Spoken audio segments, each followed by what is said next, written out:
Shalom saudaraku, selamat berjumpa kembali dengan saya dalam Renungan Harian pada hari ini saudara.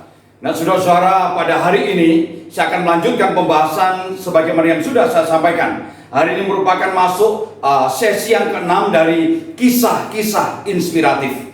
Bagi saudara-saudara yang belum mendengar, belum melihat sesi yang kelima, maka saya sarankan saudara untuk bisa melihat dan mendengar video tersebut, sehingga tatkala saudara mendengar, melihat video hari ini, maka akan nyambung dalam diri saudara. Nah saudara-saudaraku, di dalam video yang kelima saudara, dalam sesi yang kelima tentang kisah-kisah inspiratif, saya sudah berbicara tentang seorang tokoh yang luar biasa yang namanya adalah Yosua. Nah saudara-saudara, Yosua menjadi seorang yang berhasil, seorang yang luar biasa, yang walaupun pada awalnya hanya orang biasa-biasa. Dalam video kemarin saudaraku, sudah saya sampaikan dengan begitu jelas dan tegas. Ada 3 rahasia utama yang dimiliki oleh Yosua. Yang pertama adalah Yosua adalah seorang yang berkepribadian bagus.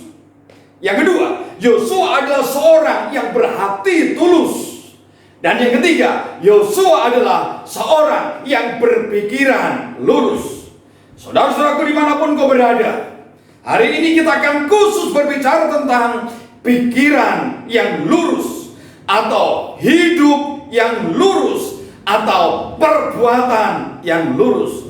Saudara-saudaraku, berbicara soal lurus ini saudara, tentu ini bukan sebuah berita yang menyenangkan. Ini tentu bukan sebuah berita yang relevan. Ini tentu bagi sebagian orang mungkin sebuah berita yang tidak laku lagi katakanlah, atau tidak up to date dalam kondisi kita sekarang. Kenapa?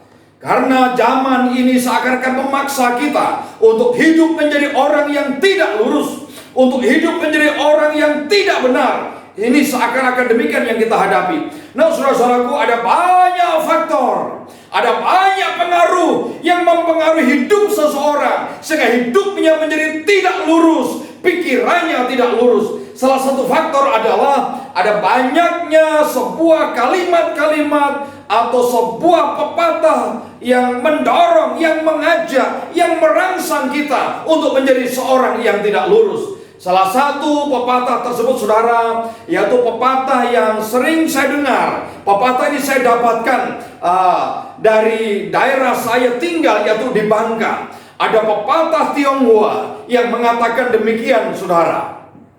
Ngin chit ngin kiong. Saya ulangi. Ngin chit ngin kiong.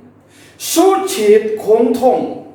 Ngin chit ngin kiong. Su chit kong tong. Apa ini artinya saudara? Ngin chit ngin kiong itu artinya orang yang lurus itu miskin. Orang yang lurus itu hidupnya susah. Su chit kong tong. Apa artinya? Kayu yang lurus itu dalamnya kosong. Kayu yang lurus itu dalamnya lemah. Sehingga peribahasa ini, ngin chit ngin kiong, su chit kong tong, berarti orang yang lurus pasti miskin. Ibarat sebuah kayu yang lurus pasti kosong. Nah saudara-saudara, akibat pepatah-pepatah yang sedemikian, dan masih banyak pepatah yang lain yang mirip saudara, seakan-akan mendorong kita, memaksa kita untuk menjadi orang yang lurus. Sebagai akibatnya saudara, kita lebih suka hidup tidak lurus. Kita lebih suka hidup berbelok-belok. Kita lebih suka hidup berbengkok-bengkok. Sebab kenapa? Dengan hidup berbelok-belok, dengan hidup berbengkok-bengkok, kita akan menjadi besar, kita akan menjadi kuat, kita akan menjadi berisi. Sehingga hidup yang lurus semakin dijauhi, pikiran yang lurus semakin tidak laku, hidup yang jujur semakin tidak mendapat tempat, yang mendapatkan tempat justru sebaliknya. Saudara-saudara yang dikasihi oleh Tuhan, akankah kita terus seperti ini? Bagaimana firman Tuhan berbicara tentang kelurusan hidup? Kitab Amsal pasal 21 saudara, ayat 8 berbicara atau berkata demikian saudaraku. Amsal pasal 21 ayat ke-8. Berliku-liku jalan si penipu, tetapi orang yang jujur lurus perbuatannya. Berliku-liku jalan si penipu, tetapi orang yang jujur lurus perbuatannya. Ada satu ayat lagi saudaraku. Ini ayat yang luar biasa saudara. Amsal pasal 11 ayat yang ke-20. Orang yang serong hatinya adalah kekejian bagi Tuhan, tetapi orang yang tak bercela jalannya dikenanya. Saya ulangi, orang yang serong hatinya adalah kekejian bagi Tuhan, tetapi orang yang tak bercela jalannya dikenanya. Nah saudara-saudara, dari firman Tuhan ini ternyata Tuhan menghendaki kita agar hidup menjadi orang yang lurus. Tuhan tidak inginkan hidup kita menjadi seorang yang hidup dengan jalan yang serong. Tuhan tidak suka, Tuhan tidak berkenan kehidupan seseorang yang hidupnya berbelok-belok, berbengkok-bengkok. Yang Tuhan inginkan, yang Tuhan harapkan adalah hidup anak-anaknya lurus, hidup anak-anaknya jujur, pikirannya lurus, perbuatannya lurus. Dan orang yang lurus, Tuhan berkenan kepadanya. Saudara-saudaraku yang dikasihi Tuhan, kita sadari ataupun tidak kita sadari, dunia ini dengan segala lininya membutuhkan orang-orang yang lurus.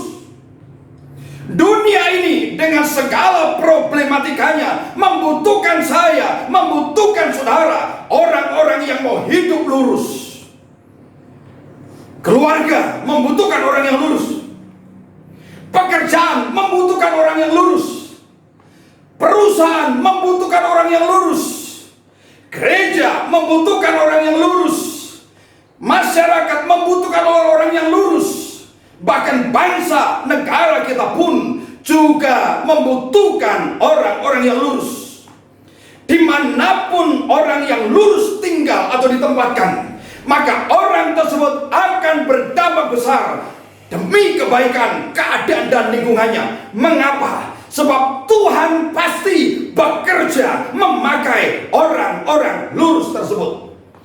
Karena itu saudara-saudaraku yang dikasihi Tuhan, dan khususnya kita, orang-orang yang sudah mengaku percaya kepada Tuhan, jangan takut menjadi orang yang lurus. Pepatah Tionghoa mengatakan demikian. Ang ho kian, ang ho kian, cho chung chit ngin, ang ho kian, cho chung chit ngin. Jangan takut menjadi orang yang lurus. Chung chit ngin, orang yang lurus.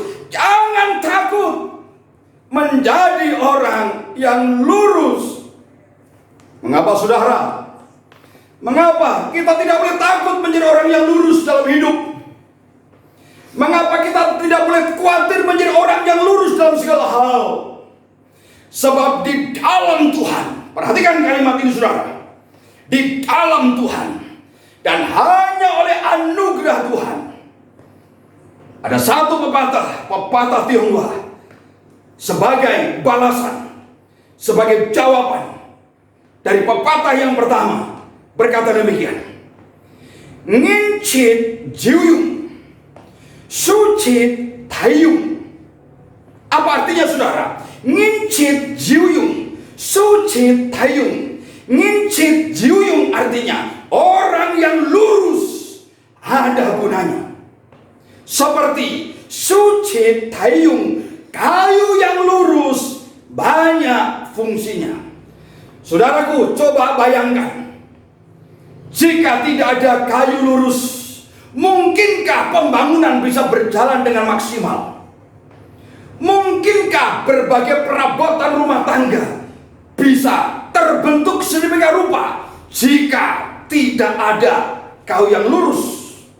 Perhatikan saudaraku, kayu yang lurus saja taiyung banyak fungsinya. Apalagi ngincit atau orang lurus. Sehingga saya percaya di dalam nama Tuhan, bukan ngincit jiuyung sucit taiyung, tetapi sucit jiuyung ngincit taiyung. Kayu yang lurus ada gunanya. Lebih-lebih orang yang lurus banyak fungsinya. Saya percaya Tuhan akan bekerja pada diri orang-orang yang lurus. Tuhan akan memakai maksimal orang-orang yang lurus. Tuhan tidak pernah melihat latar belakang saya dan saudara. Tuhan tidak pernah melihat latar belakang sosial kita, latar belakang ekonomi kita, latar belakang kehidupan kita sebelum kenal Tuhan. Tetapi yang Tuhan lihat adalah, adakah kelurusan dalam hati dan pikiranmu? Selama engkau dan saya lurus di hadapan Tuhan, percayalah, engkau dan saya tidak akan tinggalkan Tuhan. Sebaliknya, Tuhan akan bekerja lewat kehidupan kita. Tuhan akan bekerja melalui kelurusan hidup kita. Dan percayalah saudaraku, di dalam Tuhan, orang-orang yang lurus akan dipakai oleh Tuhan. Dan Tuhan akan membela orang-orang yang lurus sesuai dengan cara dan kehendaknya. Kiranya renungan singkat hari ini memberkati saudara, meneguhkan saudara, sehingga saudara dan saya semakin berkomitmen oleh karena nama Tuhan, bertekad menjadi orang-orang yang lurus. Sucit Jiyuyung, Ngicit Taiyung. Amin.